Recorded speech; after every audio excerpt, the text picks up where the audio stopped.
Hi mga ka-viewers, so kayogi ko ninyo sa akong journey nga nung naabot mi diri sa Mindanao. So way back 2009, nagtrabaho ko og cellphone sa SM Mabulo Salpad. So nagkaila mi sa akong bana tungod lang sa nail cutter.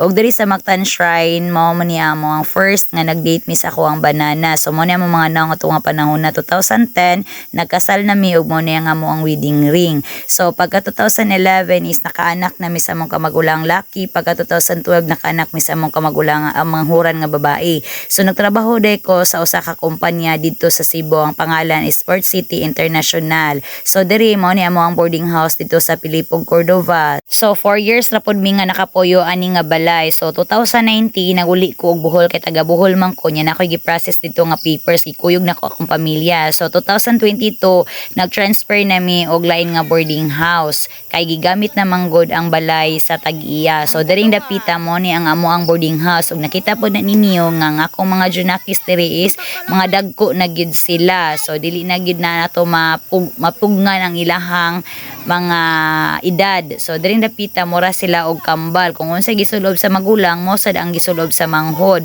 So same gid na sila og jacket no. So gi-pair gid na namo silang duha kay para wala sila silo-silo. So niabot ang September 2022 ako nagyong gisurrender ang ako ang ID sa kumpanya. Kaya ang among kumpanya kailangan sila nga mag-retrench og mga tao. So nag-offer sila og voluntary resign. So usa ko nga ni voluntary resign sa amo ang kumpanya. Kaya ang akong plan before is mga apply kog trabaho sa lain nga kumpanya. Unya nga akong ugang nga babae kay ganahan gid siya muli diri sa Mindanao. So ni decide na lang pud mi nga dili na lang ko mga apply og trabaho ug kuyugan na mo si mama diri sa Mindanao. So among gipamaligya ang among mga gamit. So diring dapita nakapalit mi og sakyanan para mao ni among sakyan padalon sa Mindanao. So bisita pa mi nilang nanay sa akong nanay dito sa Cordova. So nagprepare na mi sa among gamit kay musakay na mi og barko. So mao na ni nga time nga nanakay na mi diri sa barko. So sa pagsakay na mo sa barko na sangit gid ang among sakyanan og ni puyo pa mi diri one night sa Trento kay magpaabot mi sa insurance. So daghan kayong salamat.